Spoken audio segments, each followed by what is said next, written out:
In the tapestry of life, where every thread holds a story, America in Black and White emerges as a haven for the voices echoing through the heart of our communities.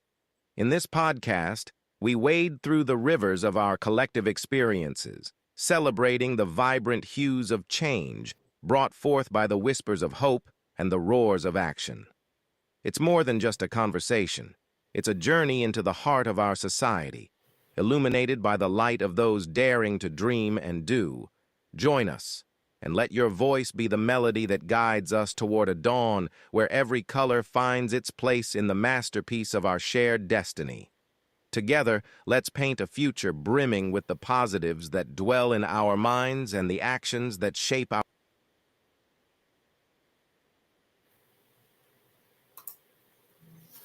Good evening, ladies and gentlemen, and welcome to another episode of America in Black and White, where we discuss the issues that are plaguing the underserved and the marginalized communities here in America. Tonight, we have a very special guest. We've got Rev. Leroygo Shedrick. Rev. Leroygo Shedrick is a native of Atlanta, Georgia, and the founder, senior pastor of Greater Works Cathedral of Faith. He serves as the overseer of the Atlanta District of Integrity Christian Fellowship Network, aiding and counseling other pastors. He has been serving in the pastorate for over 13 years. Rev. Shedrick received his Bachelor of Arts Psychology from Argosy University, where he became a member of the Chi Sigma Iota Counseling Academic and Professional Honor Society. He also has a Master of Divinity in Pastoral Care and Counseling from the Interdenominational Theological Center, graduating summa cum laude and becoming a member of the International Honor Society of Theta Phi. He has also been a member of the Licensed Professional Counseling Association of Georgia for 7 years and a founding member of the Atlanta Police Department Clergy Police Academy. He is currently serving as a chaplain fellow at Emory Decatur Hospital, specializing in behavioral health. He utilizes his skills in cognitive-based compassion therapy, CBCT, and compassion-centered spiritual health, CCSH, to offer wellness and mental health care, diadics, and seminars. He is a humble and gifted servant of God whose ultimate desire is to do the will of God.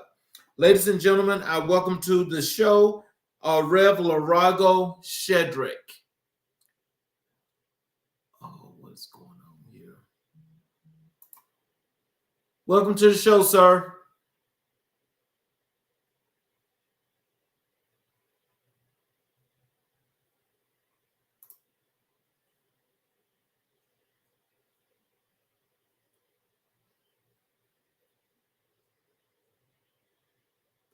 Rev. Shedrick, are you here?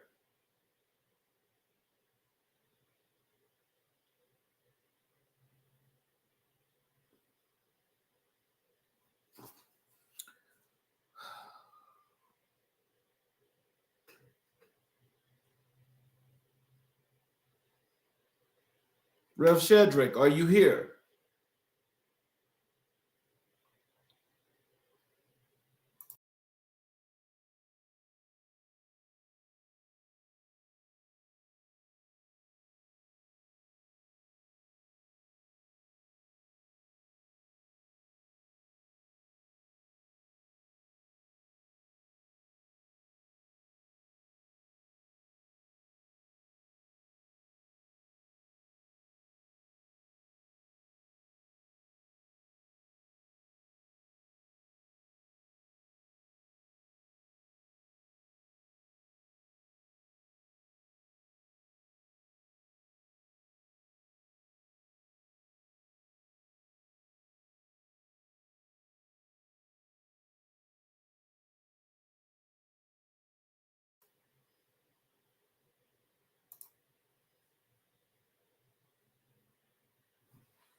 Rev. Shedrick, we can't see you, nor can we hear you.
Rev, are you here?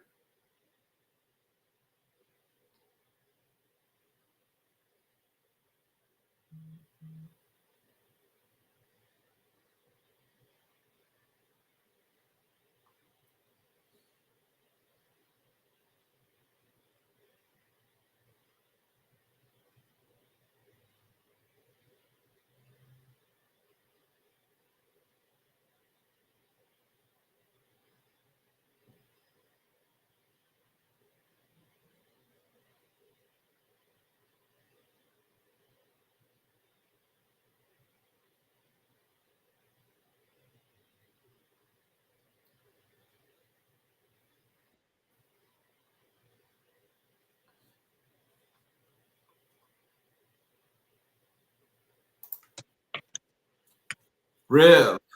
All right. Okay. We got the technical difficulties fixed there. Yeah, we were dealing with had a little technical situation going on, but we're here. Yes, sir.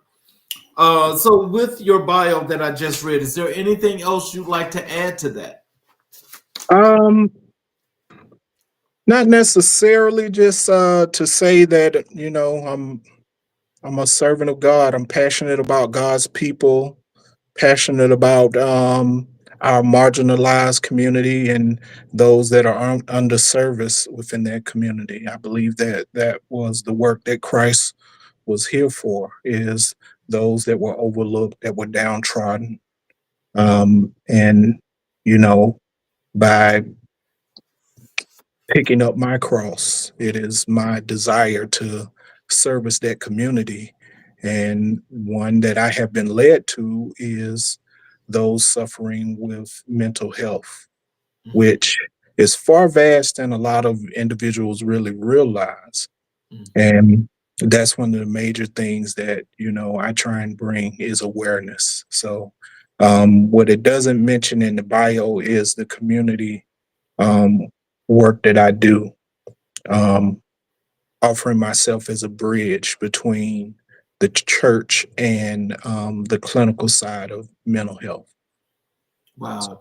Well, as of late, I've noticed that there's a trend, especially in communities that where people that look like yourself and me, um, where mental health has actually become a real serious issue, and there's starting to be an enormous amount of people now that are starting to seek help and counseling in those areas. yeah, definitely. A lot of that there used to be a time that it was more shunned upon to seek help and counseling, so it wasn't so much that people weren't seeking counseling, it was that it was more private, it was more behind closed doors.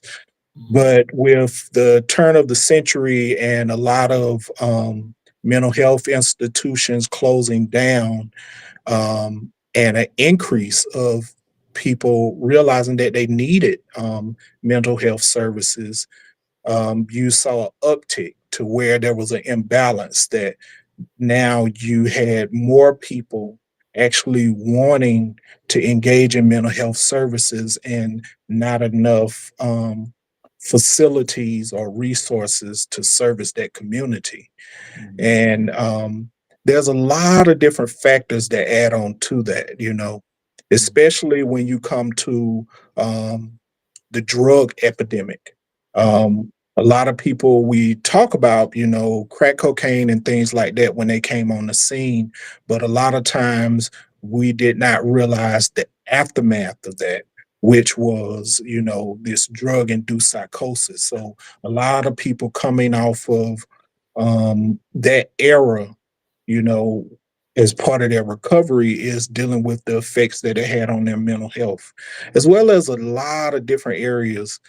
And a lot of these people are our family members, our brothers, our sisters. So while a lot of times we put a highlight on incarceration and the effects that that had, it is the mental health side of that that a lot of times was overlooked. So tell us what motivated you to focus on mental health in your career? Well, it was, I would say, God's leading. I remember when I was at Southern University in Baton Rouge, Louisiana, um, matriculating through college, and I picked up a work study. And picking up that work study, I had the pleasure of working with mental health, servicing mental health through a program that they had on campus. And that was my first time really becoming aware and having it right in front of me and recognizing some of the challenges, not only from those who were dealing with mental health, but also with the families of those who were trying to care for them. So that somewhat sparked my interest and caused me to shift my degree interest from electrical engineering to psychology. And then exploring with my degree in psychology, and then my call to ministry actually led me more in depth. And then becoming aware of people close to me, family as well as friends who, for various reasons, were struggling with mental health issues. And it began to shed a light on me. Then it was because of my psychology background, I was more aware of what was going on. And I just began to think about that. I'm like, okay, if I'm aware of this because of my background, then how many more people are like I was, to where they don't recognize what's going on in their family members, where they're not understanding where these rifts are coming from. And that really ignited something in me. And from there, it just was my service in ministry. One of the things that we always did in our ministry was, especially during these times of year when it gets cold, was going out and servicing our homeless community. And I started to notice more and more individuals that were suffering in their mental health. And in having conversations with them, from military vets to, people that were, in professional positions and for various reasons had a breakdown in their mental health. And it left them in a place to where they could not function as well as handling their own affairs that caused them to be homeless. Mm. So hearing those stories really led me to dive deeper into mental health, and led me to more of an awareness that it wasn't just from a psychological side, but there was a spiritual component to it as well. Because I noticed that most of the individuals that I would encounter, even in their struggles with their mental health, they had a strong faith connection that really they pulled on as a resource to help them navigate being homeless and dealing with mental health. So, Oh, wow. Um, can you describe your philosophy when it comes to mental health care? my philosophy, Mm-hmm.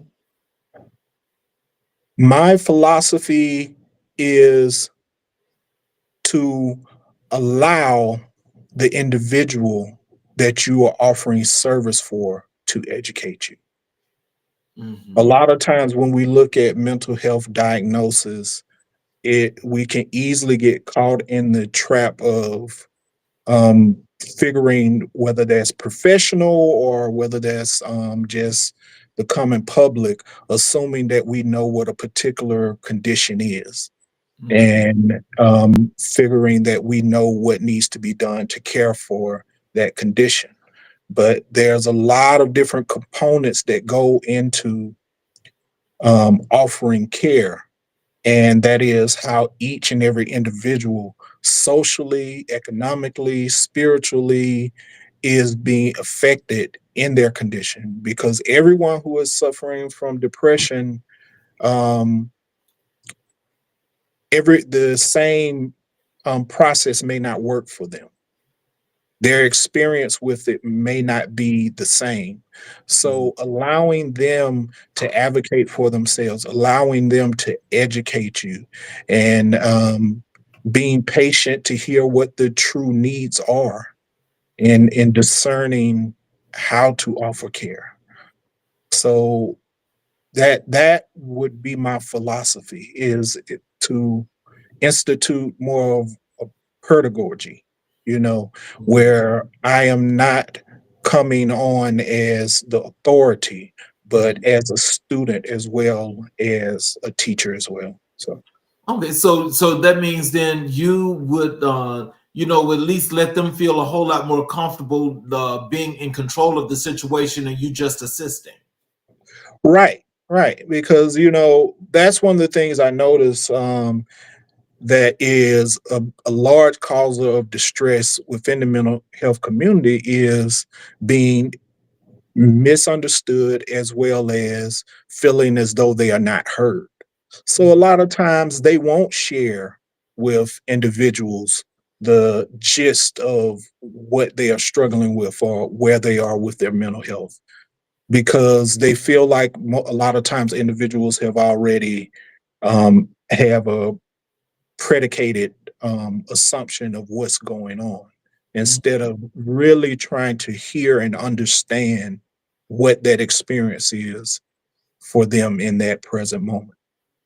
So does the with that philosophy, does that have the patients feeling a whole lot more calmer to where you don't have to worry about them getting a little bit out of sorts? So I mean, like, is that like a controlled environment when you do it that way? Yes, a lot of times, because, like I said, because of previous experiences, a lot of them have traumas when interacting with others concerning their mental health.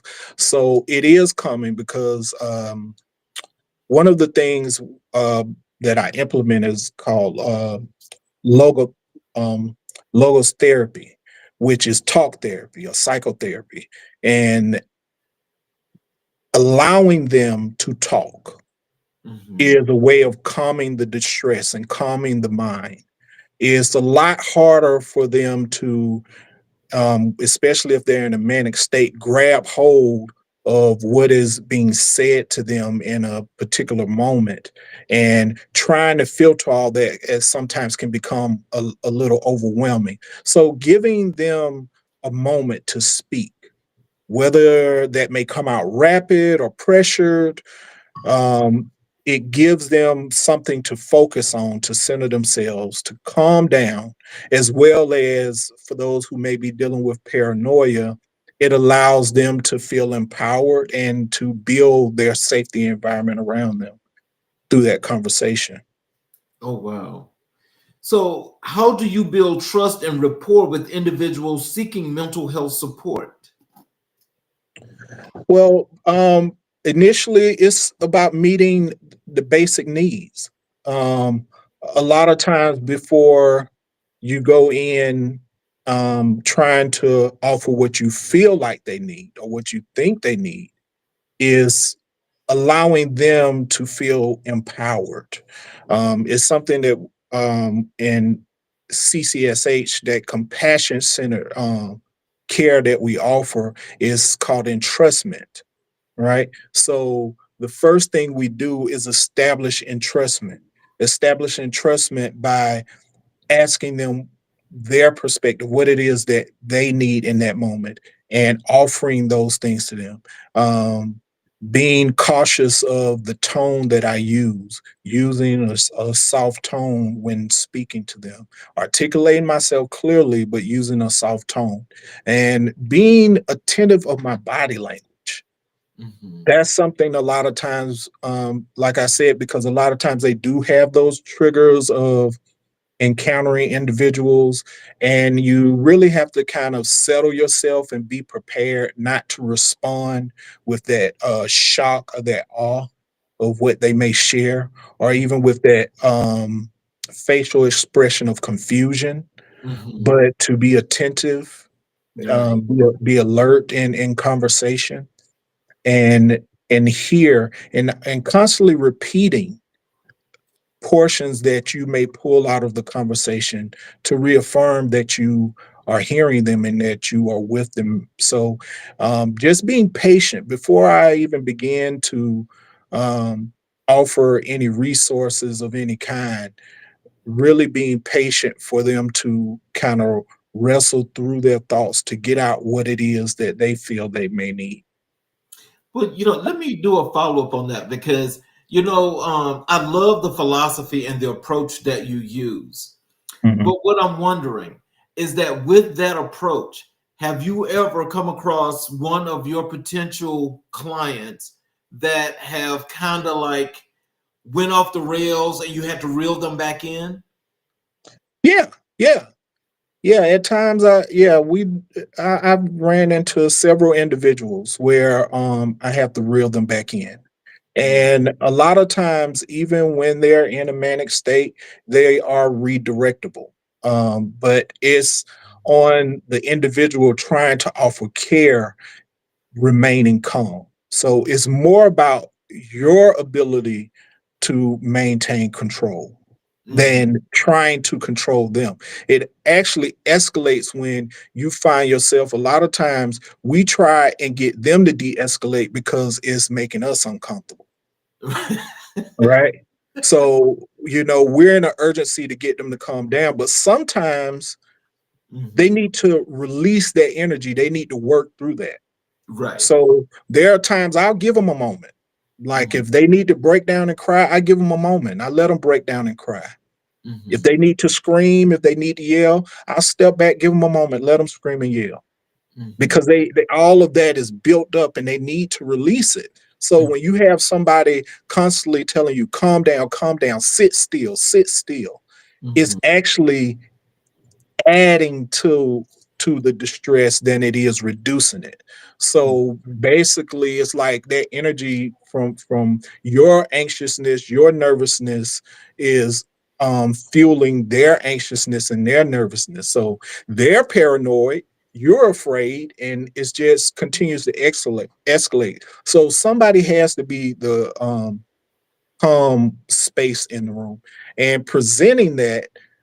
A lot of times you'll even notice those who are highly in a space of distress, they're trying to feed off of you and mimic what you are presenting to them. So if you present calmness, they will kind of feed off of that. If you present aggression, they'll feed off of that.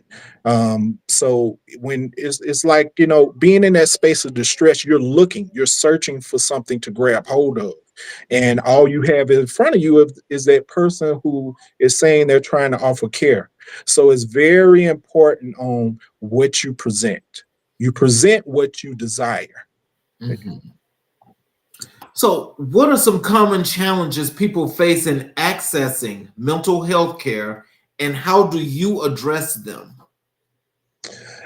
I'm glad you said that. That's one of the key things with, like I said earlier, one of the things was um, in the US, they did away with a lot of our psychiatric facilities in Mhm. lieu for more home base and these smaller silos of mental care facilities.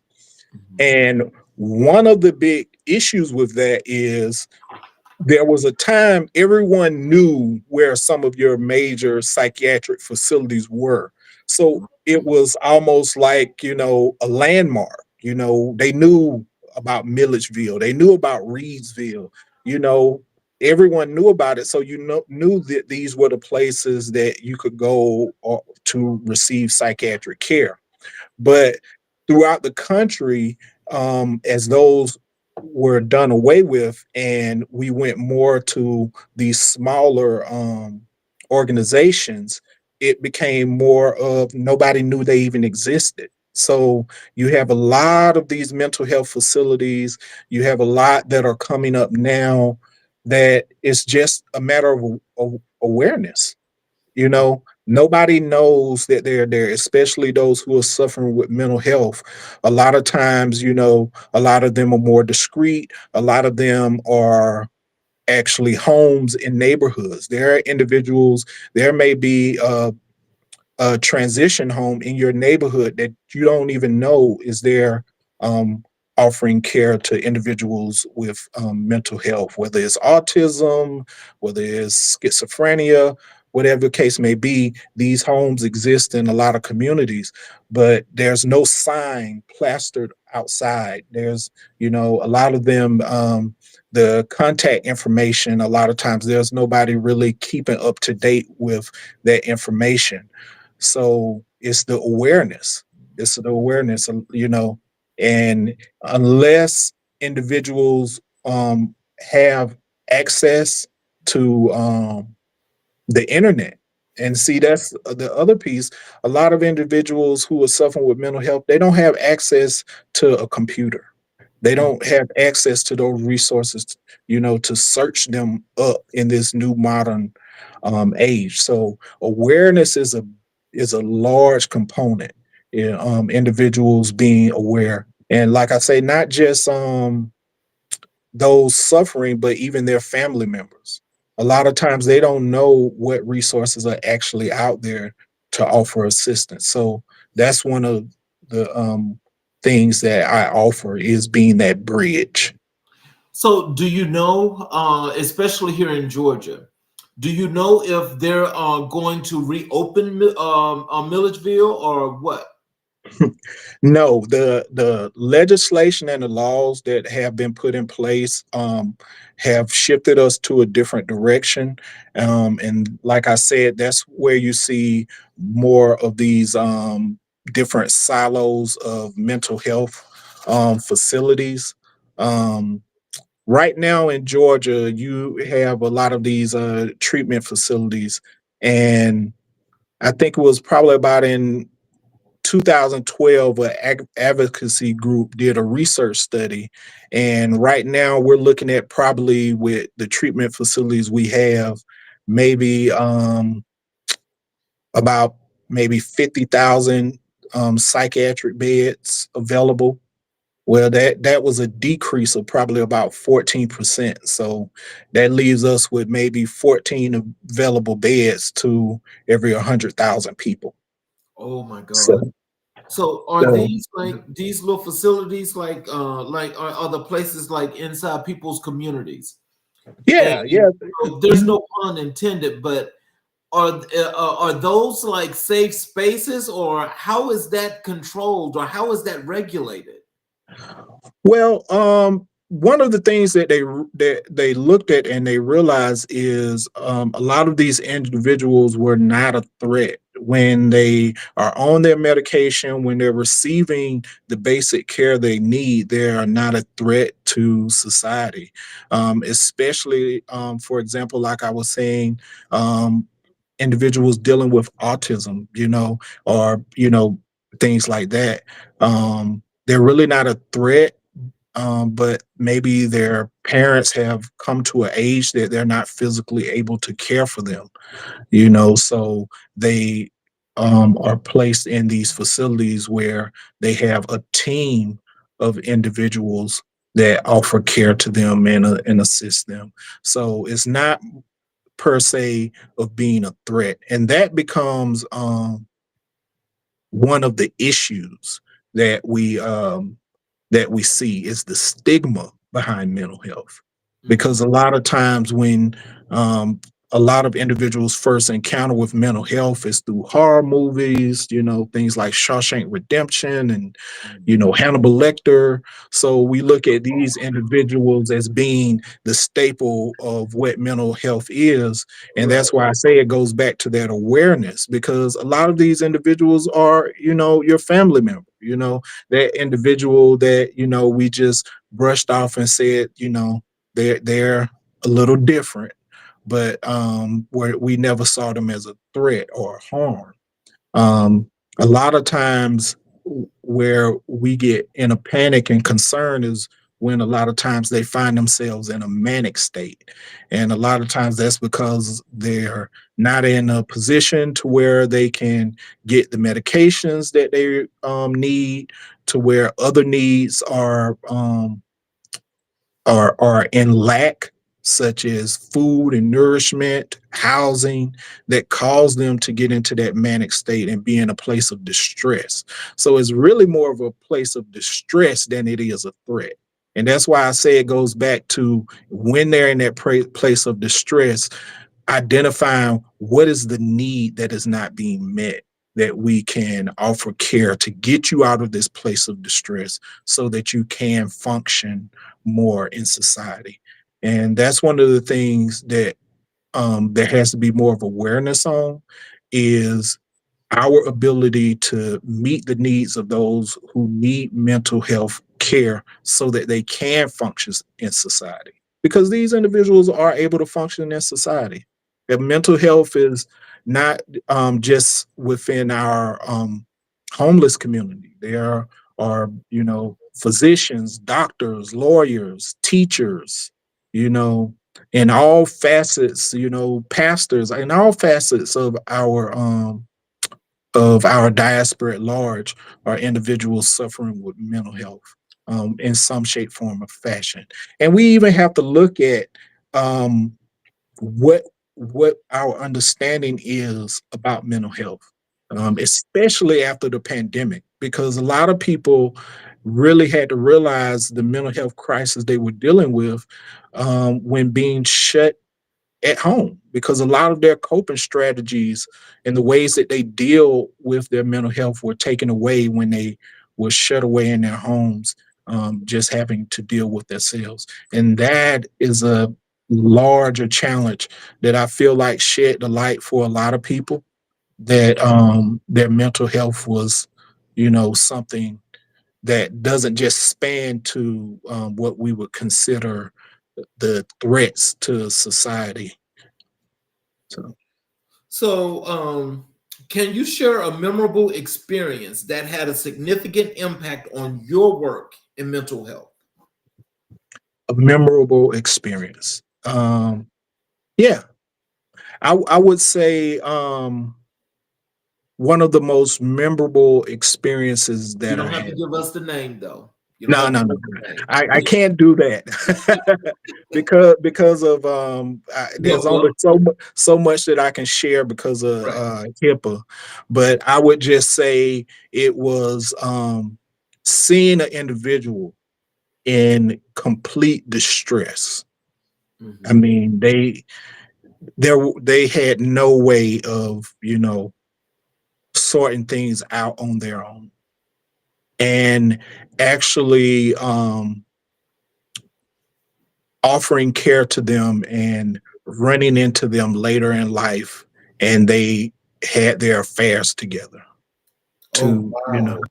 to see an individual go from a place of not really being able to articulate what was going on, being in a place of hopelessness, and watching them thriving in society, employed, and being a functional member of society, and just telling me thank you. Mhm. Oh, wow. So, how do you balance providing support while encouraging independence in individuals with mental health issues? How do I balance that? Well, that's one of the things about the training of compassion centered spiritual health, because it does not just focus on the patient or the care seeker, but it also focus on is on self, and it gives me time to step back and make sure that I am in my zone of well-being. Because sometimes, whether you realize it or not, when you're offering care to individuals, some of it can get kind of personal. Some of it can remind you of situations that you may have dealt with.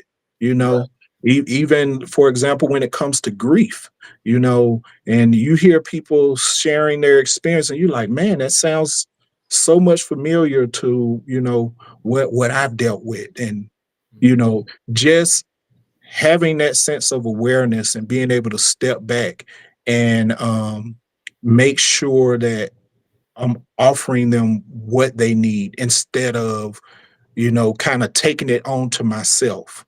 because that's when we kind of put ourselves in that position that we just start doing stuff, you know.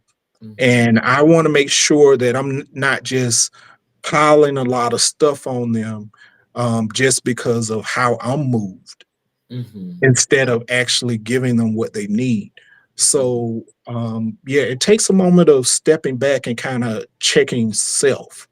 And once you do that self check, it makes it a lot easier to really sit with a person and actually hear what it is their need without, you know, kind of getting beside myself and just moving off of this heartfelt desire to, you know, meet all these needs, whereas it becomes more personal what I see. And that becomes a large part of the issue. Is, you know, they may not need food, you know. I mean, I can go and buy them a whole box of chicken from Popeyes, but if they're homeless, that's not going to service them. How, you know, they have no way to store that for the next day. They you know, if their stomach may not be able to hold but so much because they've only been eating in small portions. So, you know, their stomach has shrunk. So when you think about that, you just shift from a place of just doing stuff. And that's what happened for me when we were going out and we were offering coats and blankets and things like that to individuals. I started realizing that some of them um, they needed more than just coats. They needed more than just blankets. And I started really listening and being aware of what those needs were. So let me just step aside from the mental health part, because you know, as we're doing this interview and I'm just listening to you, I'm hearing a whole lot of compassion. I'm hearing a whole lot of caring. How does that work when it comes to you being in this field of work? Do you sometimes get overwhelmed? Of course. Of course, absolutely.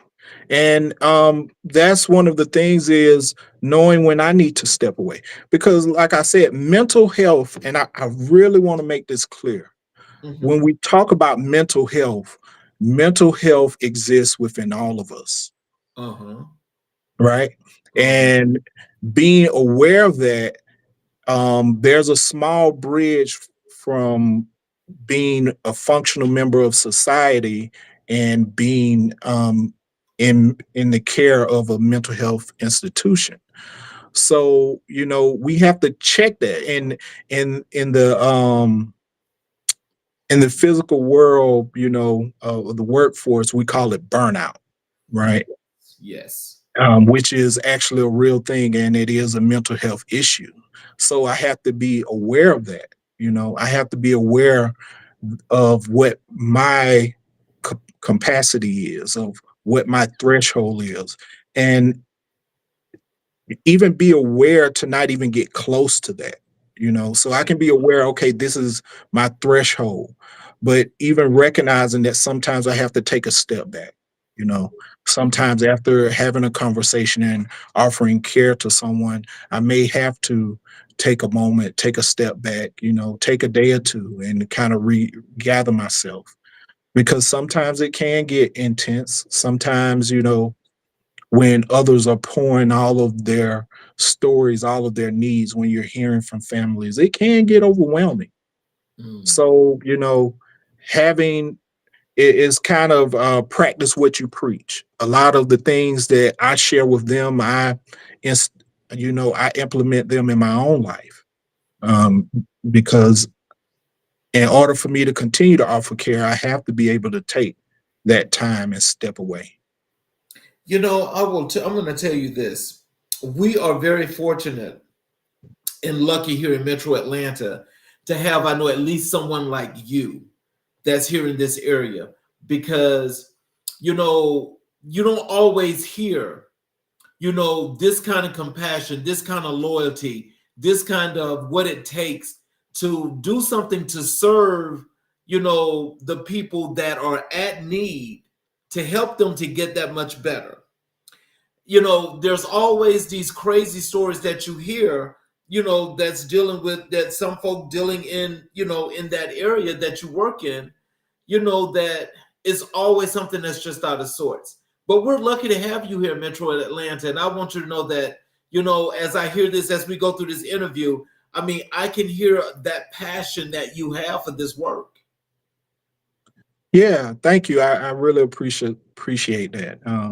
There are other individuals, and it's a growing area. Like I say, as the need grows, more people are becoming aware of it, especially when you talk about even with clinical chaplaincy or hospital chaplaincy. There are a lot of individuals who have a passion for the marginalized who are operating in ministry that just didn't know that this avenue existed. So as they become more informed, just as well as I did myself, you see it becoming something more prevalent that is growing. So, So, what strategies do you use to promote mental well-being in the community? well, one of the things, and I want to just give a real shout out to Mel, who is one of our partners with our outreach department here at Emory. So I use that outreach department as a segue.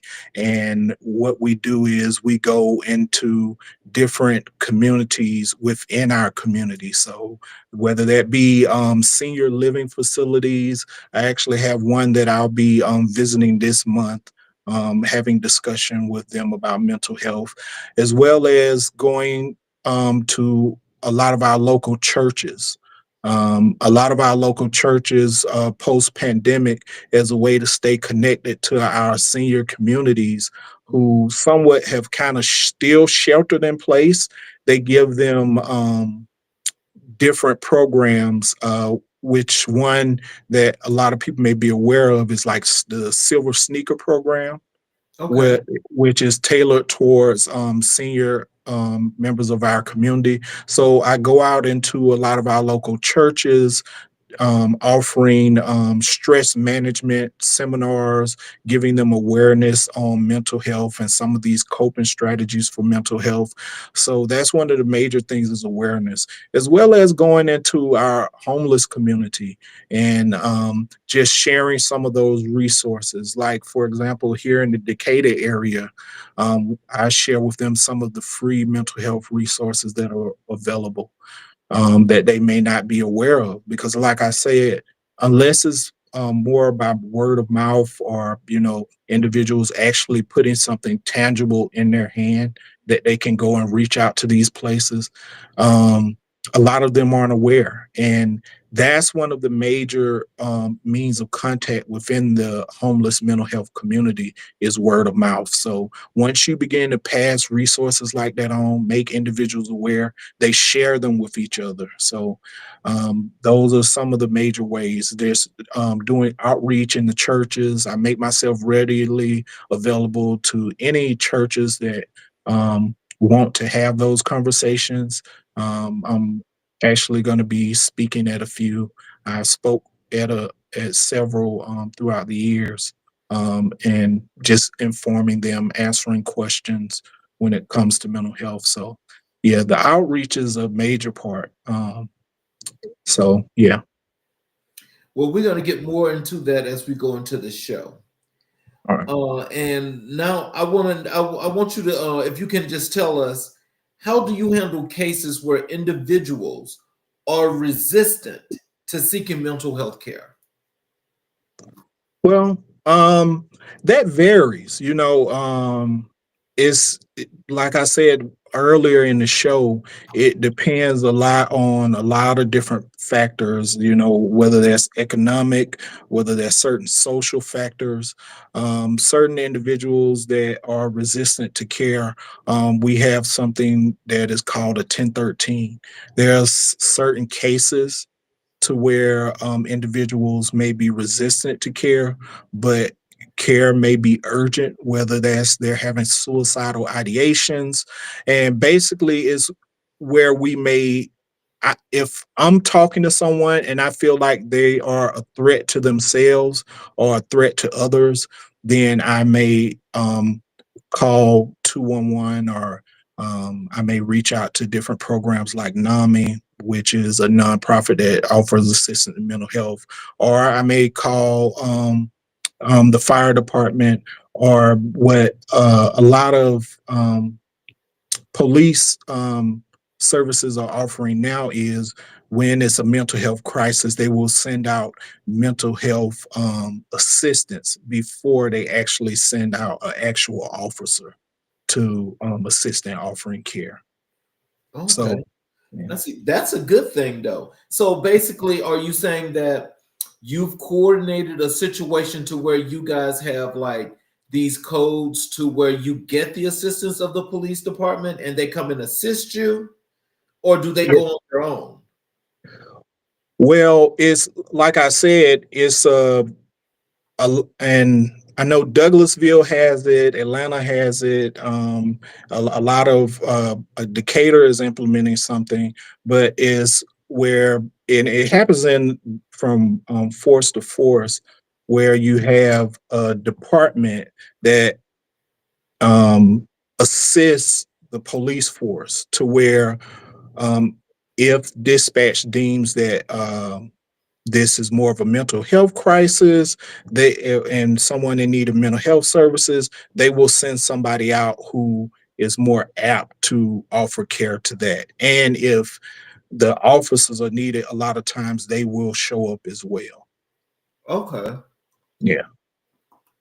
So what role does cultural competence play in your approach to mental health care? Well, that plays a very large competence, because a lot of times what we deem to be mental health, what we deem to be somebody in psychosis, what we deem to be somebody manic, Mhm. may just be something more cultural. It may be something that is common in the culture, but it is just foreign to individuals who are not aware of that culture. So having that cultural awareness, understanding what is common, what is uncommon within that culture, plays a large part, and that even goes into the spiritual context. Because when we talk about religion and church, everybody doesn't church the same. I'll say it that way. The cultural context, if I was to sit with individuals from the African American community, and they were to say they were holiness, their expressions of their faith and their belief to someone from a different context may be seen as psychosis, but they can be completely sane in their mind, but Oh, that wow. is their expression.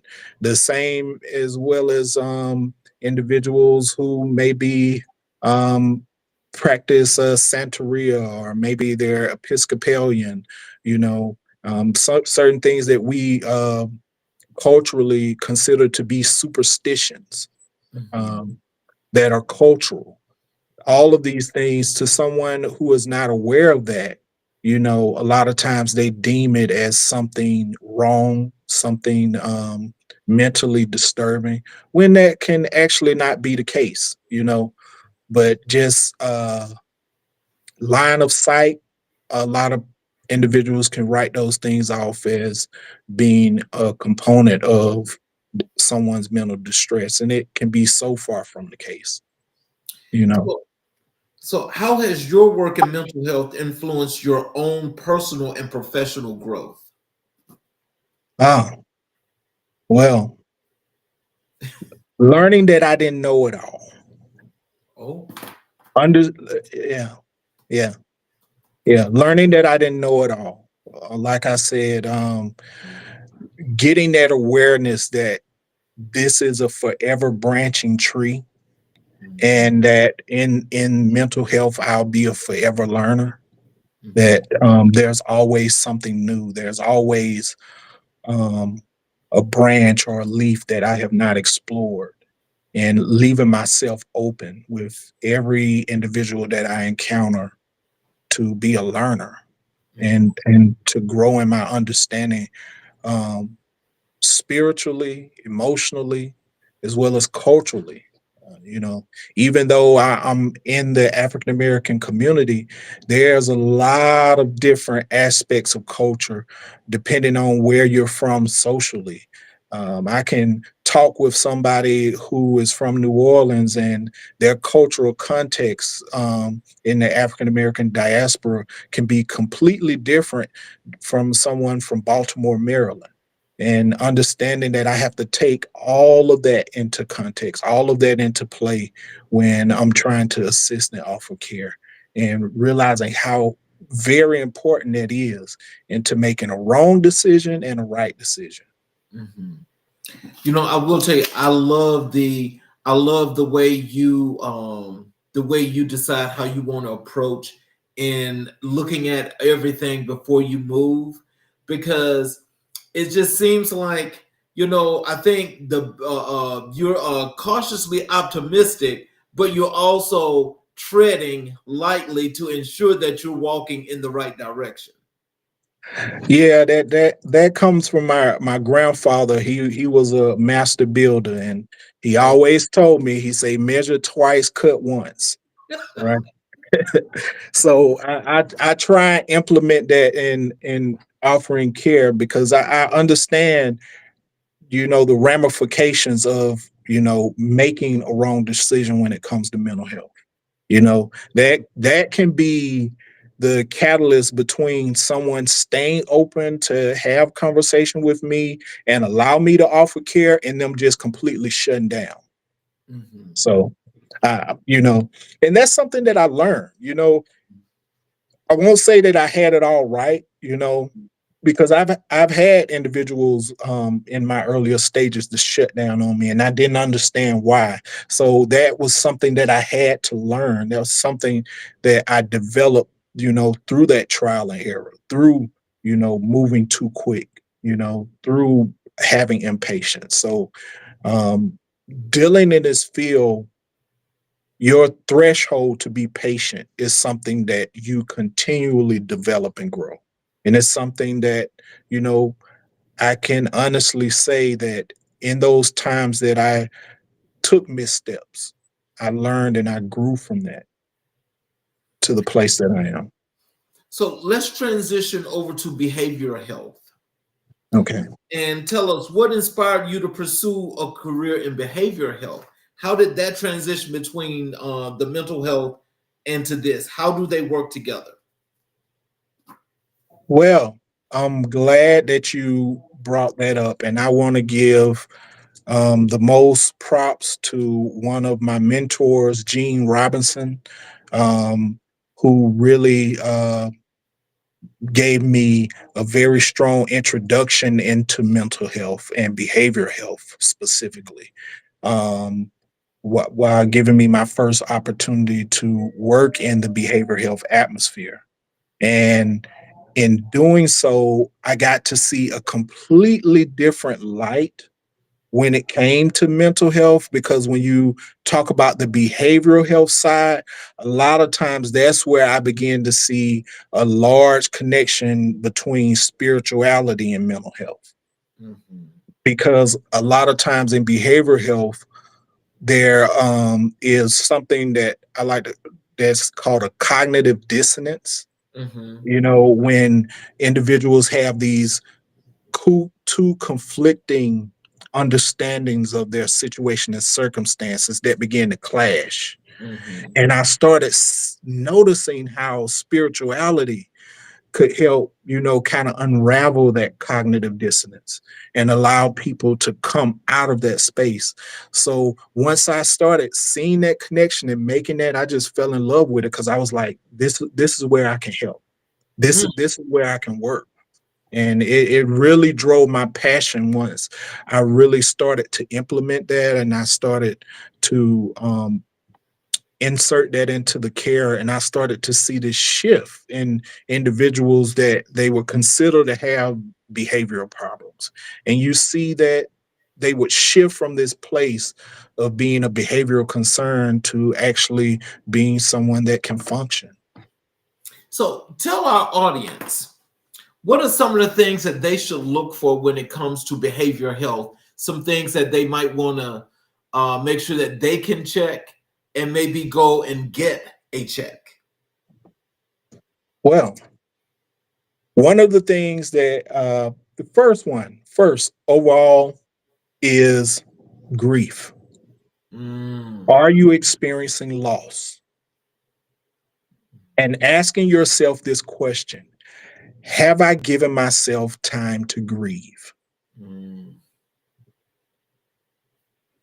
Now, here's the thing: that can be loss of any kind. A lot of times we just associate loss with death, but that could be for the individuals who have been on their job for 15, 20 years and the company shuts down, mhm, or individuals even who have retired mhm, from a profession. Have you given yourself time to actually really process that? Have you been able to comprehend it? Like I say, to deal with that cognitive dissonance of being in a place to where you're waking up at a certain time every morning and going to work.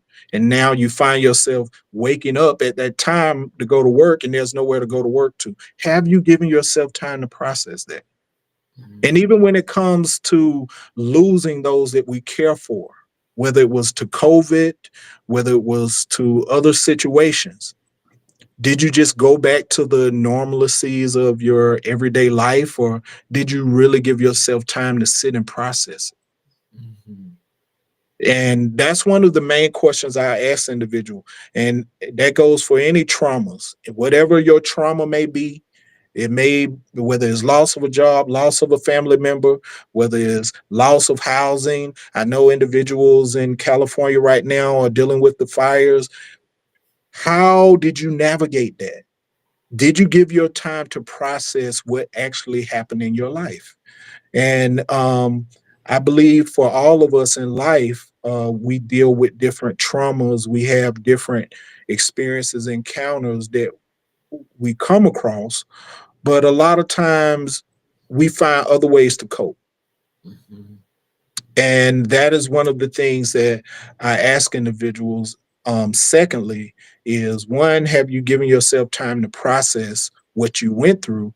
But secondly, are you coping with it in a healthy way?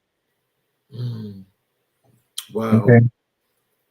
So, can you share a significant moment that influenced your approach to behavior health? A significant moment that influenced my approach. Mhm, Um, yeah, yeah. It was actually an individual I was trying to offer care with really kind of telling me about myself, you know. Yeah. really? Yeah, yeah. See, that's one of the things that we don't realize is people in a state of distress, and when they've been in a state of distress for a long period of time, they're very good at reading people. Oh. Because because they're very guarded, so they can sniff out really quickly who's genuine, who's actually truly listening. Because a lot of times what'll happen, we'll encounter somebody and we've already kind of registered in our mind what the answer is, what the solution is, and we're just waiting on them to finish talking so that we can give them our diagnosis, or we can give them what we feel like they need to hear, or the catch all be all. And they can read right through that. And, s- encountering someone bold enough to say what, in a lot of cases, others may just, say, okay, it's another one of them. But actually encountering somebody to actually say, you've already, made your assumptions about me. You're not really listening to anything I'm saying. And Mhm, then challenging me to really repeat back what they shared with me and really express that I fully understood. That really caused me to, really step back and reevaluate how I was offering care. mhm. So, yeah. How do you stay updated with the latest research and trends in behavioral health? Well, um, one is staying in communication with colleagues in different areas of behavioral health, whether that's nurses, doctors, MHAs, psychiatrists, therapists. I have a group of individuals from counselors, those who run assisted living programs. Um, Anything dealing with behavioral health, I have individuals that I'm constantly in contact with, because that's one of the things that I notice has been an issue is a lot of times we operate in silos. If you're a chaplain, you're talking to other chaplains. If you're a psychiatrist, you're talking to other psychiatrists. If you're a nurse, you're talking to other nurse. But I try and talk to individuals across the discipline and in a lot of those different areas, as well as when it comes to the church. One of the things here in Embry Decatur, First Baptist of Decatur, usually monthly, they have a lunch and learn where individuals, where they invite out the mayor, the police chief, in different organizations and programs dealing with mental health and other issues. And we all come together and have conversations about a lot of these issues plaguing our marginalized community. So I attend a lot of different events, and I stay in conversation with individuals like that. Yeah.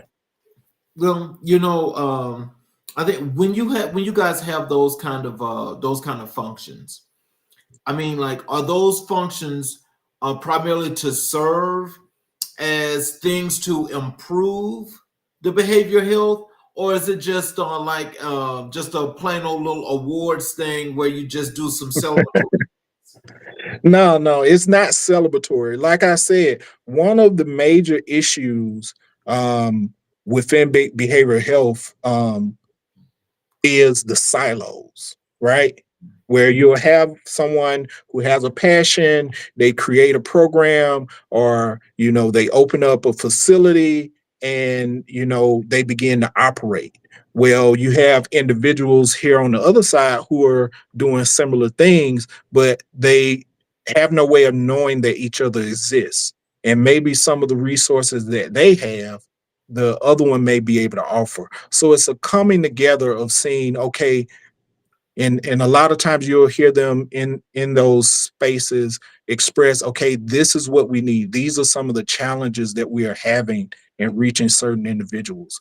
And then they'll say, well, this is what we offer, and these are some of the things we have, and kind of sharing those resources, interconnecting to kind of break up these silos. Because a lot of times the challenges and the hurdles that we come across in behavioral health and mental health is, okay, I can offer this, but a specific area that someone we encounter may need help in may not be in our wheelhouse.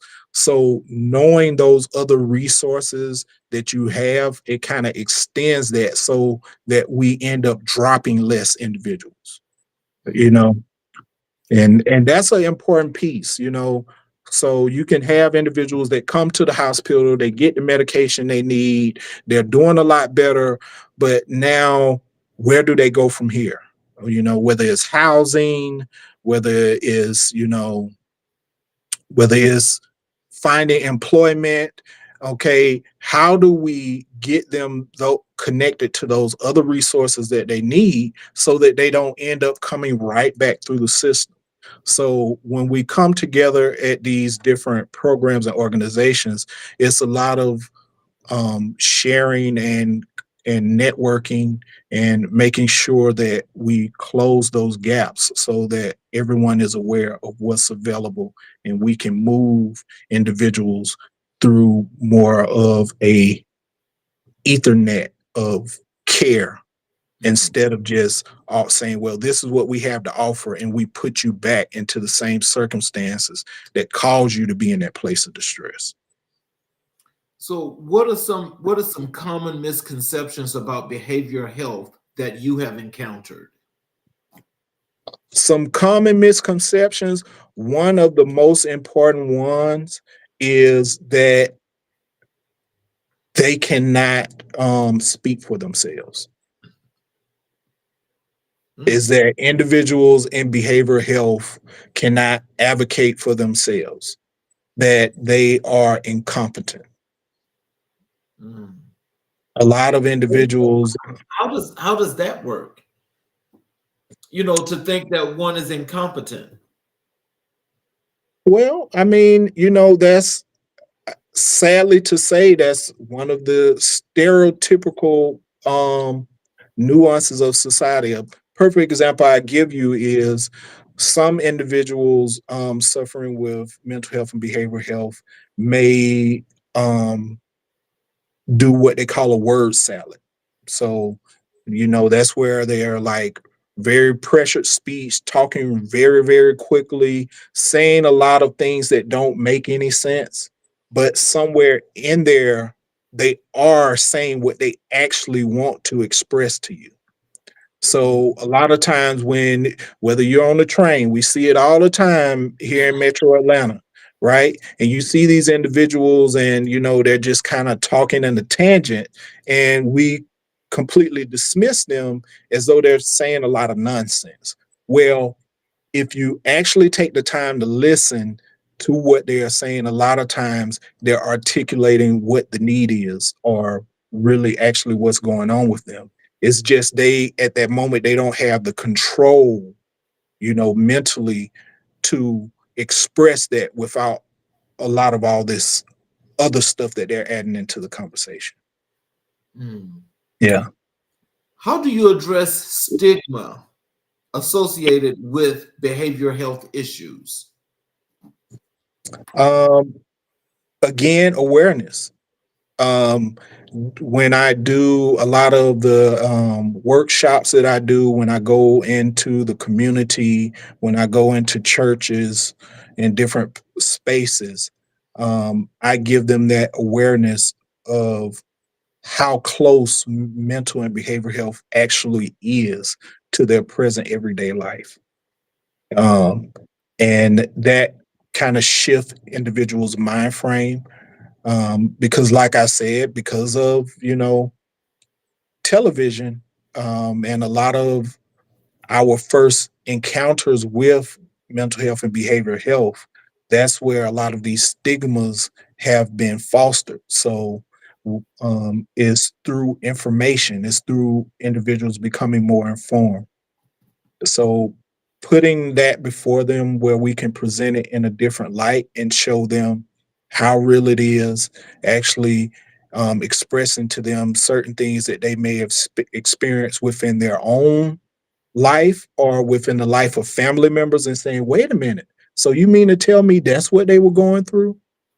So you mean to tell me when the family stopped talking and Uncle so and such just went ballistic at the funeral, that he was actually grieving and he was actually in distress, and that's why he was acting the way he was acting?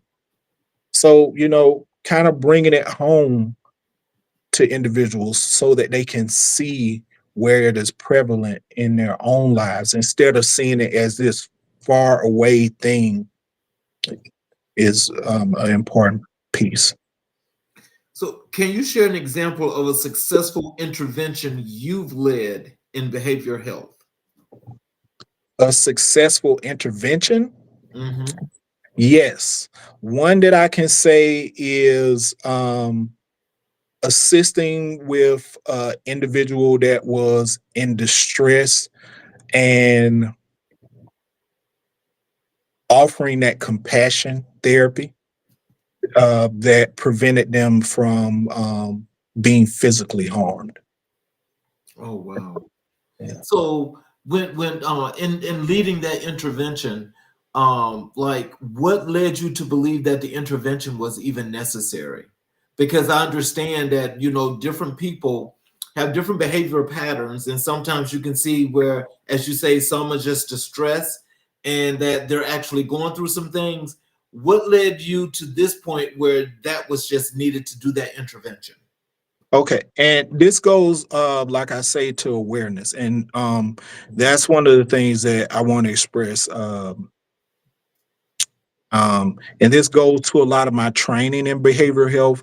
And I'll give you an example: is a lot of times whether it's drug induced or whether it's just their mental health altogether, when you see individuals making fighting gestures or yelling and screaming but not actually looking directly at you, a lot of times they may be hallucinating.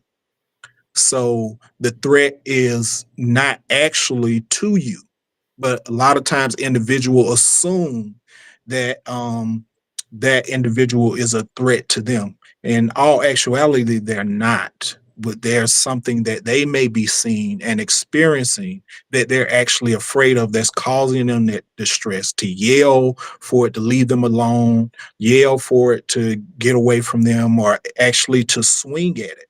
So Mhm. a lot of times individuals may get concerned because they feel like that individual is being combative with them. Mhm. So paying attention, and these are some of the things when you have that awareness, you begin to pay attention. Where are their eyes? Where are they actually looking at me? Or are they looking over me, over my shoulder, behind me, or over to the side? Are they actually engaging with me as a threat, or is there something else that they may be assuming is there as a threat? And asking them, because even in that state, a lot of times asking them, is somebody bothering you? And they'll point, yeah, that person over there, right? And you Uh-huh. look and there's nobody there. Now you have more of awareness that, okay, this is a hallucination. They're not, Uh-huh. being aggressive towards me, but they're having a mental health crisis. And a lot of times when individuals, whether it's on the train, walking down the street, and they encounter individuals like that, most people is fight or flight.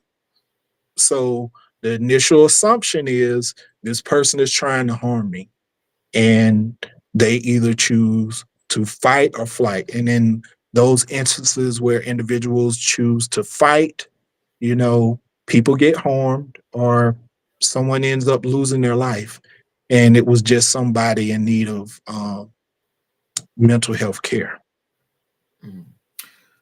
How do you measure the effectiveness of behavioral health programs? How do I measure the effectiveness? Measure.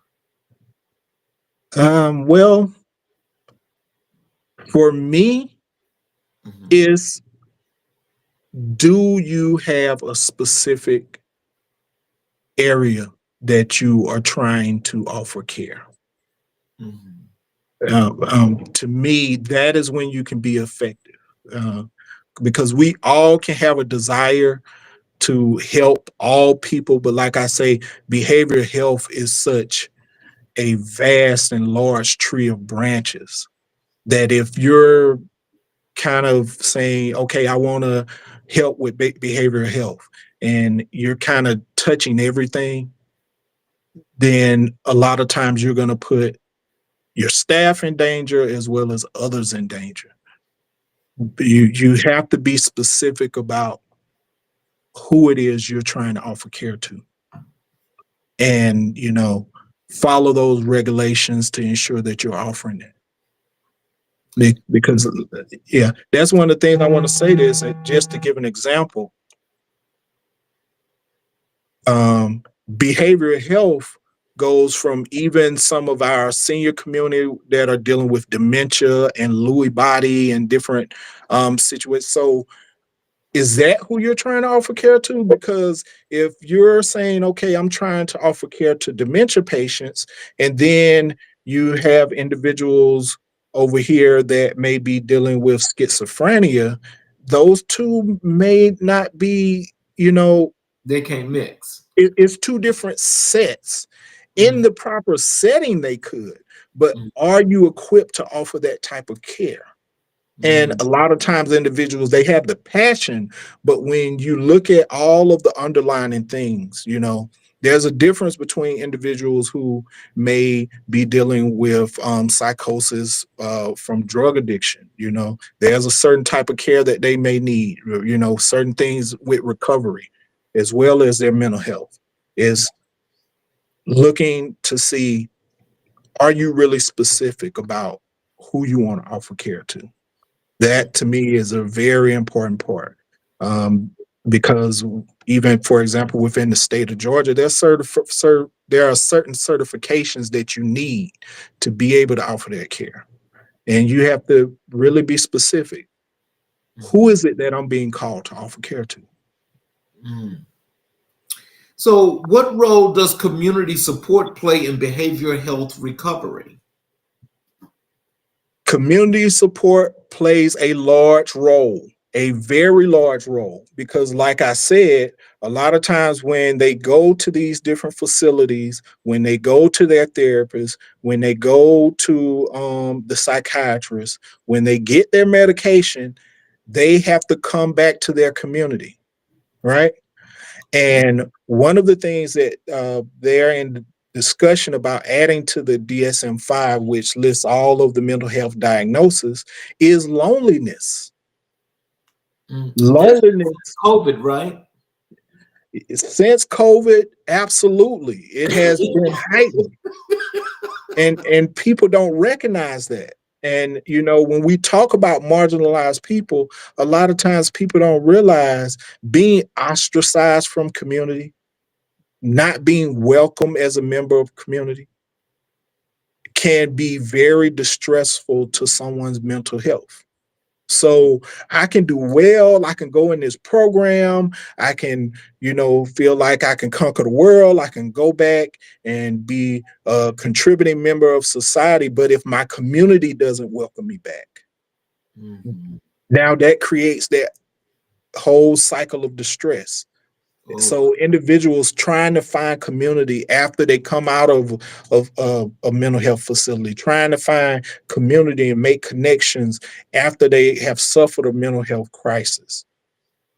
It's a large part of that cycle, you know, especially individuals who have a spiritual belief, you know, and a spiritual faith practice, and suffering a mental health crisis and not being welcomed back into your church community, your spiritual community, can be very severe. And loneliness is by itself is a detriment to mental health, but along with any other mental health conditions, it can be very damaging.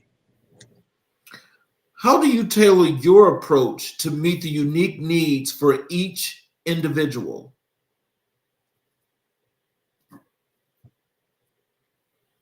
Moving myself out of the way. Ooh, can you elaborate on that? One of the things that I do, and it took me time to really get to a place of being able to do it effectively, is I had to become aware and honest about what my bias were. Right. For example, even with my spiritual belief, you know, I'm Christian, you know, I believe in the fivefold ministry. But everybody that I encounter may not be Christian. Right. So can I offer them care if they don't believe in my Jesus? Can I offer them care if, you know, they don't have the same political views that I have? Can I offer them care if they come from a different cultural context? All right. All right. Can I offer them care if they have a Confederate bandana on their head? So I have to be aware of my bias and move those out of the way and understand the humanity of the person. Ooh, you know what, Rev? You just said a whole mouthful just then. Because, you know, as I think about that, let me just ask you this and tell me if this is kind of like just to surmise what you just said. Is this kind of like in order to be that professional that you are, because to everyone you are a professional. But when it comes to these things that stick out as a bias that's just there, not that you've inflicted these on anyone, but these are things that kind of cause you to have pause. So you have to remove that pause, and you have to you still want to do this job, but it's like it takes a little time to actually, let's say, warming up the car when it's cold. Yeah, So you get that's right. Yeah, because that's the thing. I can't just, jump in and pull off, right. And one thing I like is, this now they have it where you can start the car from your key fob. So Yeah. before I even get in it, Wonderful. Wonderful. before I even get in the encounter, let me start this thing up. Let me see what I hear within myself. Let me see what's rising up. Let me see what points of view, what things, are kind of rubbing me the wrong way within myself. Mhm. Let me check that, Right. right? Let Right. me check that within myself first and deal with that. So now that, see, because that's one of the things a lot of times I feel like we can be dishonest with self, right? Mhm. We all have bias of some kind. Yes, sir. And when you can be honest with yourself about what those bias are at up front, when you can say, okay, I know you here, but I need you to sit over here to the side. Okay. So I'm gonna acknowledge that you here, but I need you to sit over to the side, you know, so we can address the humanity of the person. Mhm. So Wow. yeah. So, what advice would you give to someone considering a career in behavioral health? What advice would I give to someone considering a career in behavioral health? Yes. Answer this question: why? Know your why. Mm. Behavioral health is something that I believe is somewhat keen to ministry. Okay. There has to be a calling. Something about behavioral health had to draw you, because in order to be able to set aside bias, in order to be able to want to do that work of having patience, you have to have a why. There has to be a true passion. It can't be because, oh, I feel like it'll be a lucrative career field. I feel like, it's one that you have to have that innate desire to meet a need, because that's really at the gist of what behavioral health is. It's meeting the need of others. Now, And as you say that though, can I just, yeah, I'm sorry, I don't mean to yeah, interrupt you, yeah. but No, you're fine. when you use that term innate, when you think about Hmm. a lot of people don't innately have that moral compass to actually deal with individuals. So in that case, because that's really important, and I get the gist of when you say that, but to know that someone that doesn't have that quality, how would they really fit in to behavioral health if they don't have certain moral compasses when it comes to dealing with people? Well, to a sense, they don't. Mm. And that becomes where you find individuals that can be a detriment to offering service to behavioral health. Um, it has to be something that, and when I say that, I want to be clear about this. Mhm. Certain individuals can have it, but not fully be aware of it. Mm. So it can be there, but it can be in your encounters. Just as I gave the example of me doing work study at Southern University, it Mhm. was in there. I wasn't aware of it. I was, you know, going to Southern University to become a electrical engineer, and to play football and, you know, enjoy the HBCU college life. I wasn't thinking about, you know, this connection to this underserviced population. But it was when I had that encounter Mm-hmm. that something began to stir, and it's like, what is this? So that innateness sometimes can be lying dormant. Yes. So Yes. there has to be a point that you become connected to that why. And Mm-hmm. that's why I say you have to be able to answer that why. There has to be something that sparks that on the inside of you. To Mm-hmm. just say, oh, I heard it was, a lucrative profession, or I heard it's growing, or, Mm-hmm. is would be a disservice.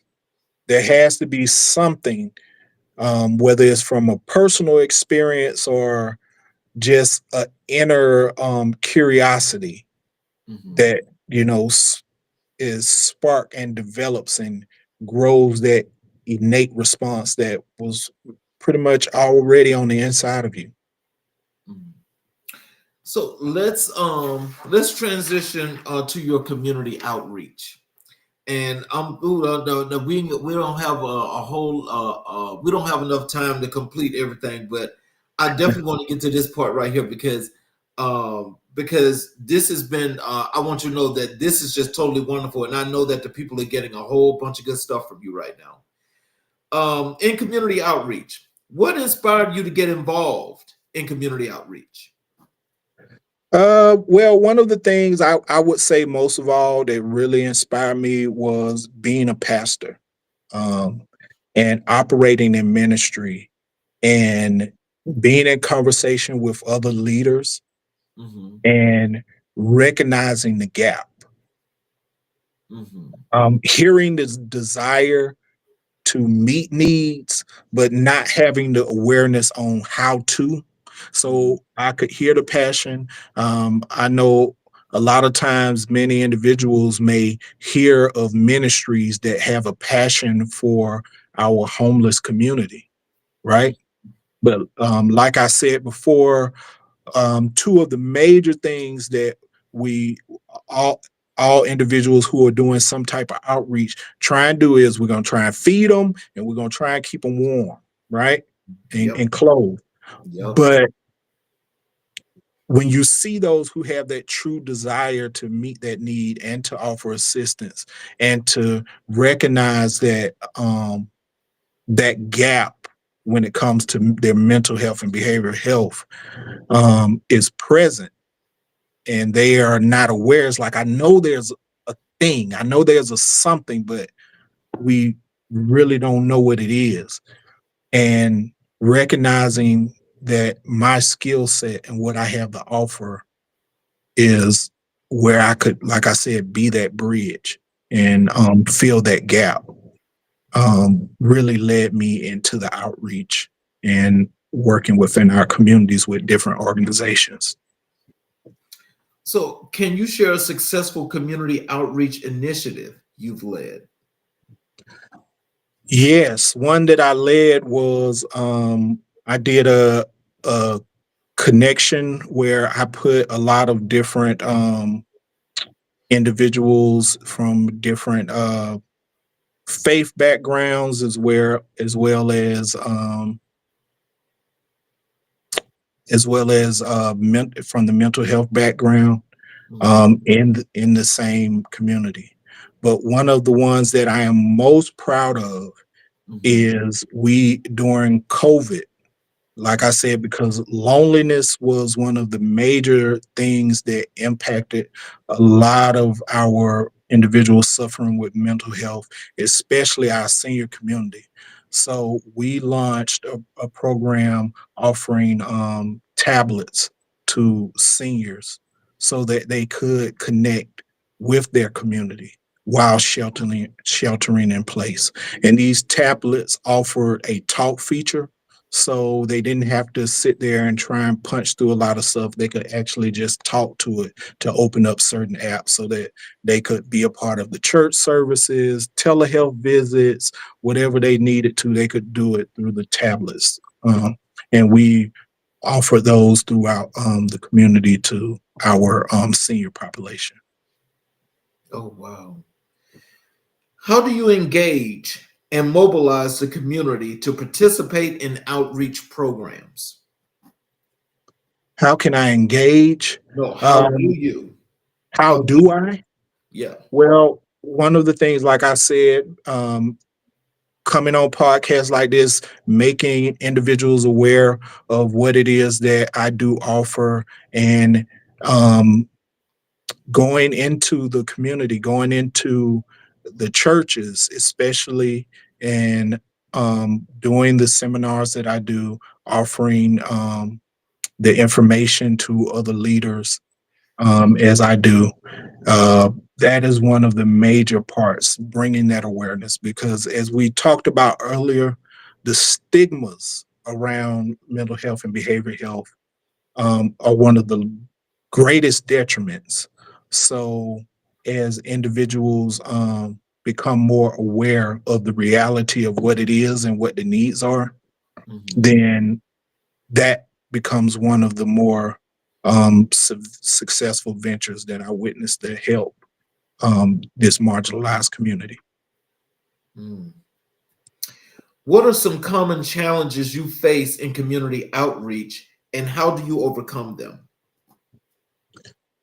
One of the largest challenges that I face is,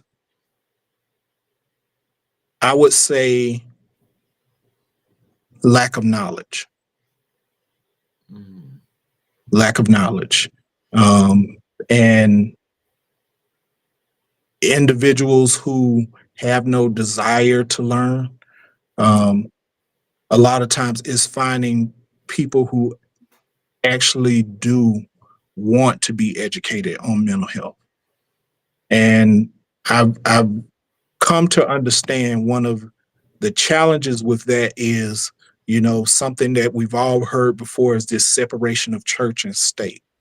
Mhm. And getting individuals to realize that that dispensation has passed Mhm.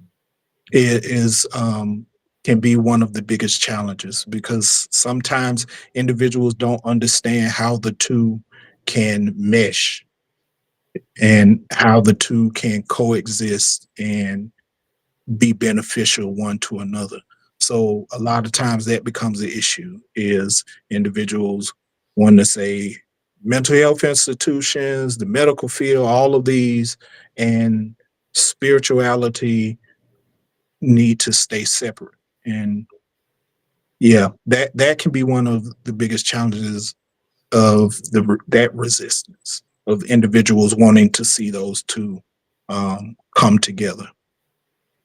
So, how do you ensure that outreach programs are inclusive and accessible to all community members?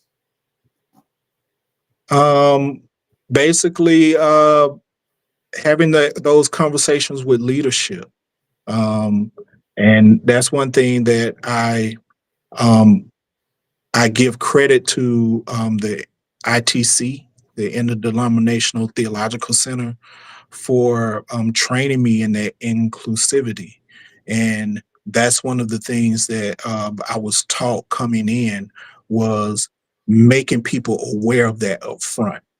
Mhm. See, that's one of the most important things, is m- emphasizing that from the start of when you put these programs together, when you have these events. A lot of times we say all are welcome, but like I say, those biases, is all are welcome, but you know, but we say, when you come into our space, we need you to conform. So that's not truly all is welcome. So we want to be honest, just from my faith tradition, scripture tells us it's through love and kindness have I drawn thee. So, understanding that we have people from all walks of life that are being called to us, and it's through that love that we show, it's through that compassion that we show. So emphasizing that, um, compassion is one of the biggest components that I would say. And if you have compassion, there will be inclusivity. Mm. Can you describe a time when your outreach efforts made a significant impact on the community? Yes, yes. Um, I can. And like I say, it's kind of challenging to talk around some of these things because of the HIPAA ramifications. But to see ministry desire to touch a community grow Mhm, and expand, and to see, as we were just talking about, that inclusivity mhm, become more prevalent. Yeah, I have seen that, to where certain individuals that were once ostracized or not given leeway into the assistance of that organization. And after that information that was shared and the dialogue and the educating, they were more apt and more equipped to offer those services. So the program actually grew, mhm, because a lot of times the people that we want to help can be standing right in front of us, but we're just not fully aware of who they are and what they actually look like and what they need. So we're not able to offer that service, and we're not able to make ourselves visible to those people. So seeing that happen was, I mean, that touched me in ways I can't imagine. And I'm really appreciative for the individuals involved that allowed that to happen. So let me ask you this, because I know with you doing like a world of work.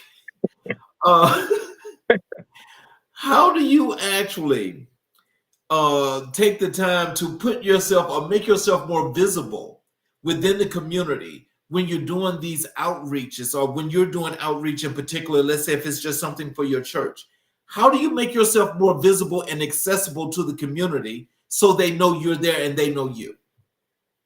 Patience. Patience is no different than, you know, building a presence on social media or any other type of platform. You have to be patient in the process. Like I said, one thing about marginalized communities, one of their biggest resources is word of mouth. So allowing that process to matriculate, it takes time, you know, and trying to take shortcuts and to speed that process up sometimes can be a detriment, because a lot of times, like I said, one of the major things is entrustment. So, I can pull out all the bells and whistles and make this shiny thing, but a lot of times that can make people kind of hesitant. Hmm. But when you have individuals, as you are asking in some of your questioning, where you're impacting certain communities, where you're going into certain churches and you're implementing these things, and people are seeing it be effective even in their own family dynamics, Hmm. right? Everybody, family members don't go to the same church, but True. when when Mima or grandpa come to one of these sessions and they get this information, and then they bring that back home, and now everybody's trying to say, how are you able to deal with Uncle so and such? And it's like, well, I went to this, y'all should have them to come to y'all church, right? Right.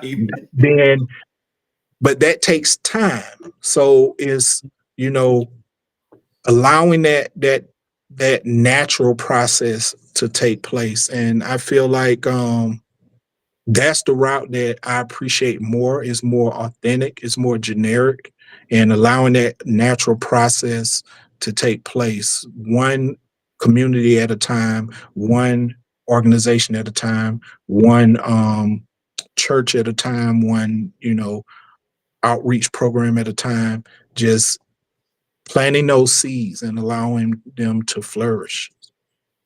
So, just so then also then just to follow up on that is, do you like pretty much just use your church team to do more of that kind of legwork, to actually go out into the communities, to reach out to the folk in the community, to bring the flock in, because I know that that's a lot for because to see you, then it's like, okay, we see him, we know who he is. But Mhm. I mean, like, is that kind of like how that works? Or are there is there like just layers of things that you do? 'Cause, I mean, there I know there's that's got to be a lot. there's layers, and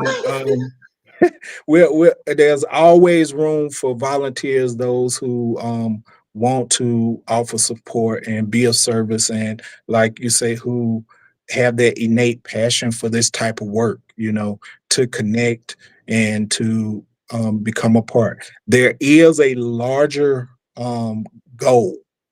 Uh, I don't know if you're familiar with Christian City in Union City. Um, No, is that a church? it's more of a it's more of an off branch of the church. It's a nonprofit, and it's basically a community that services the underprivileged. It's almost like a block, like a small city within the city, What's and it they called again? um it's called I just had a it's called I just said it. Um, Oh, I'm sorry. okay. And I'm just talking, and it just left me. It's gonna come back to me.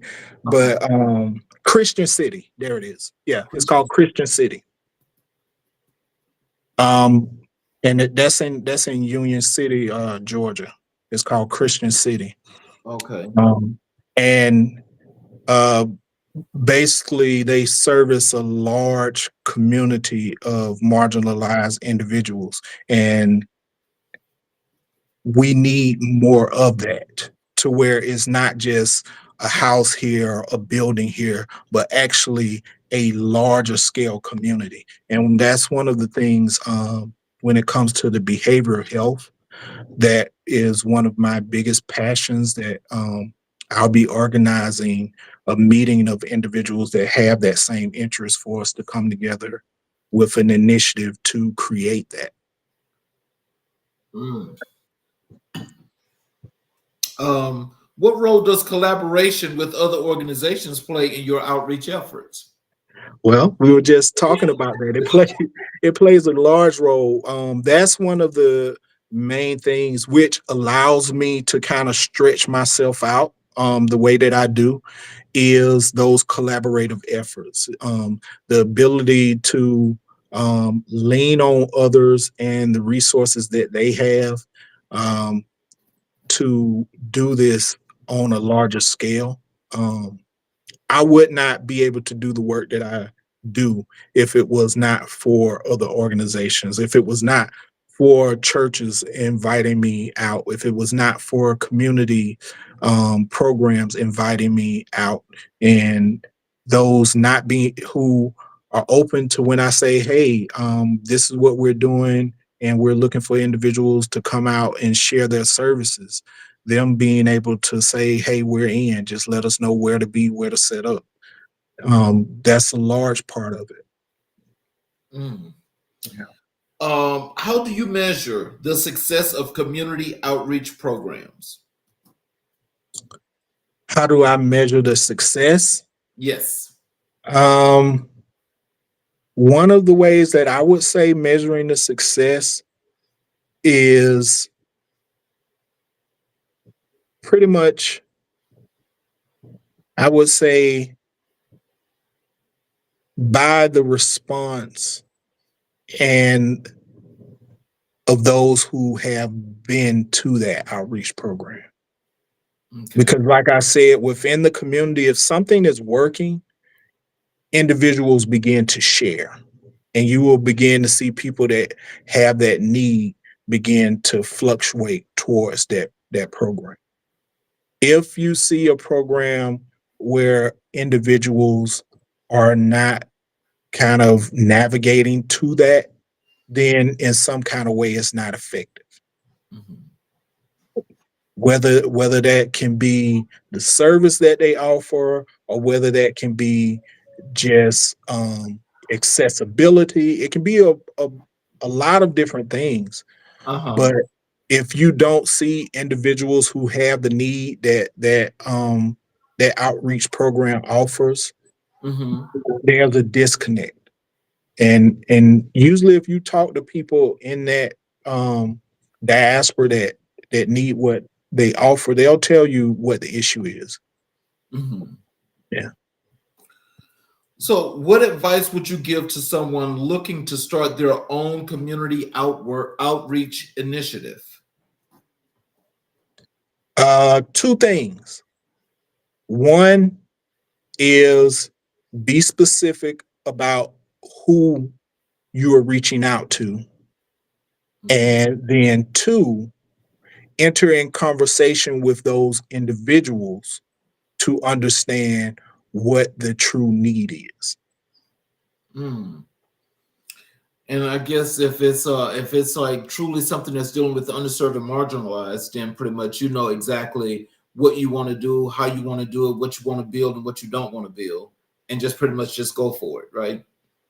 Yeah, but you don't want to do that because like I said, we get on our high horse and we can have all of this funding, we can do all of this stuff, we can build all of these things, and you wondering why we have this beautiful edifice, we have all of this stuff going on, all this high tech stuff going on, but nobody's coming. But you got this little small place over here that it's a line outside the door, people are sleeping outside to get their services. It's because did you have your own thoughts and ideas and your plan, or did you actually speak to those marginalized people to see what they actually are in need of? Hmm. Because we can offer things and they can be great, but Hmm. is it what they actually need? Hmm. So, how do you stay motivated and inspired in your community outreach work? The same thing I just said, by actually being in conversation with the marginalized. Um, they fuel my passion.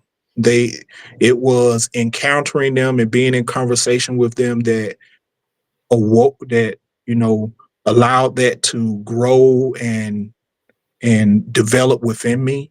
So Mhm. I have to go back to what lit that fire, what sparked that, and that is being in conversation with them.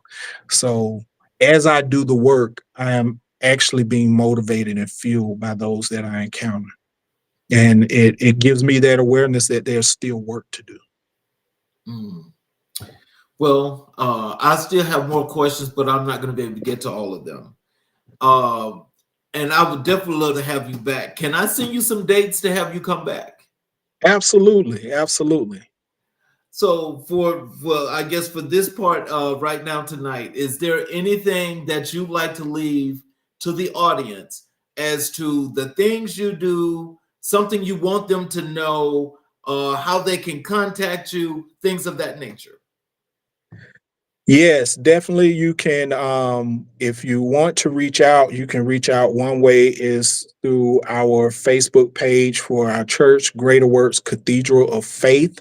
You can go to our Facebook page. You can send me a message, or you can go to my personal page. It is public. You can message me through Messenger. You can also reach out and connect with me on LinkedIn. I encourage any organizations that would like for me to come out and speak, whether that's churches, community organizations.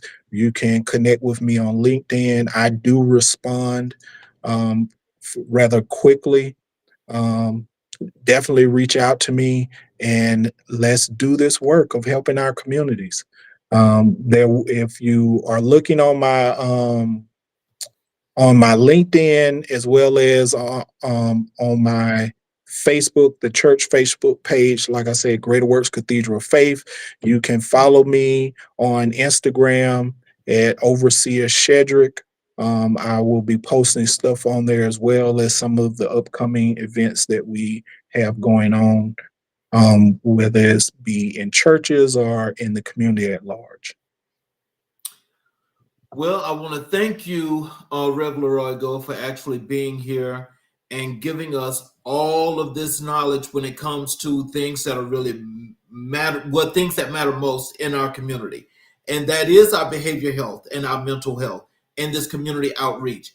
And of course, the things that we didn't get a chance to talk to this time, but we'll bring up the next time, you'll work with the homeless people, because Yes. that is very much so important, because unless we learn and we know what it is to build community, what it is to do that thing that's innately in here and in here, that moral compass, to go That's out it. and to really lend that hand to help your next man, that fellow man, to bring him or her up to where they need to be and where they want to be. That's the thing we want to do.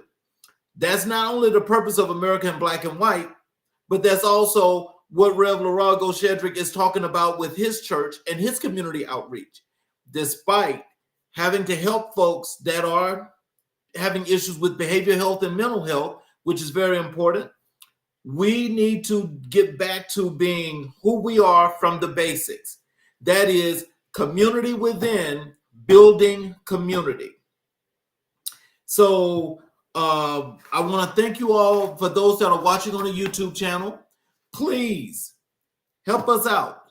Please subscribe, hit the notifications button. You can watch this show live and any of the other shows live as they happen, because you will get the notifications, or you can go back and watch any show that you like to watch as much as you like. Please join us as we'll have our shows again next week, every Tuesday, Wednesday, and Thursday. Same bat time, same bat channel. And we will see you guys next week. You all have a great weekend. Thank you again, Rev. And I appreciate your time for being here and actually helping us to learn a whole bunch about community and mental and behavior health, because it really means a lot. All right. My pleasure. Have a great weekend, and y'all please see us again next week.